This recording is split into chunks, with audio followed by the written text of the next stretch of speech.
Listening Comprehension for Scientific English by Jonathan Upjohn. Unit 1, Measurement, the Earth's Core. Part 1, Keywords.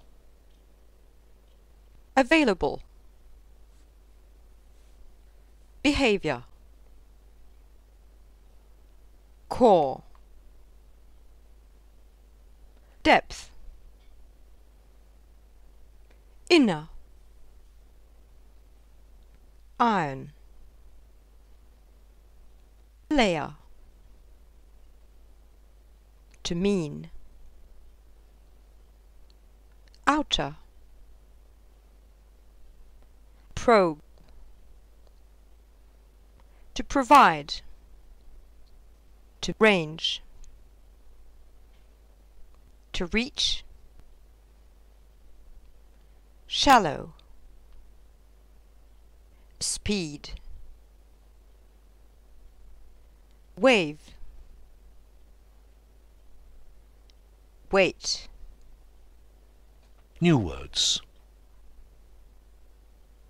Earthquake. Crust. Mantle. Do you recognize these homographs? Concentric.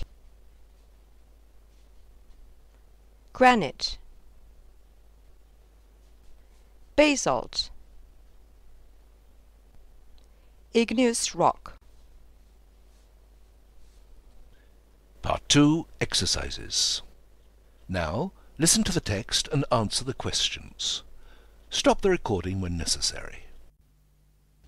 Compared to the dimensions of the whole Earth, the oceans are relatively shallow and the mountains rather low. This means that, from a scientific point of view, the surface area available to provide us with experimental data is limited, and so nearly all we know about what goes on inside the Earth comes from theoretical calculations. In ancient times, the interior of the Earth was a place of mystery. According to the earliest writers, it was filled with water or fire. It was not until 1798 that Cavendish calculated the weight of the Earth for the first time. From his findings, he was able to deduce that the core must be made of far, far heavier material than the surface, where rocks have densities of only 2.75. Here is Harriet Green to give us some more details about the geological structure of the Earth. Since Cavendish's time, a lot has been learnt about the composition of the interior. Much of this has been learnt by studying the behaviour of earthquakes.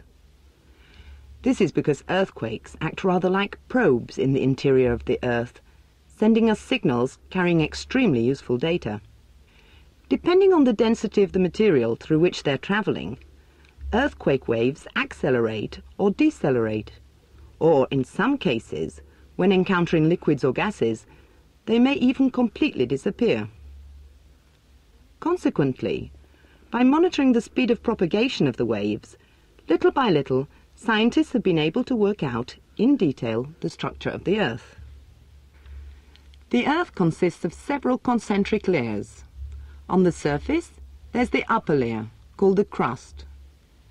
This is a relatively thin shell of solid rock, only 16 kilometers thick beneath the bottom of the ocean, and up to 40 kilometers deep below the continents. It's composed of huge blocks of granite rock that are rich in silicon and aluminium. Temperatures reach approximately 1,500 degrees C. Underneath this, there is the mantle, which extends down to a depth of 2,900 kilometers and makes up slightly over 80% of the Earth's volume. It's been calculated that densities range from just under 3.5 to a little over 5.5. In the upper regions, temperatures of 2,000 degrees C are to be found, whereas nearer the centre, they're approximately 3,500 degrees C. It's believed that the mantle is composed of igneous rock.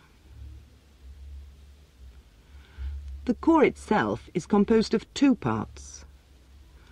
Right in the centre, there's a solid inner core consisting mainly of metals, nickel and iron. Its radius is 1,255 kilometres. Pressures here are enormous, and temperatures almost attain those found on the surface of the Sun. It's been estimated that the density is in the region of 12.3. Above this, there is the outer core. It's less dense, only 9.7, and temperatures are considerably lower, roughly 4,000 degrees C. Unlike the inner core, the outer core is liquid. That was Harriet Green. Thank you very much.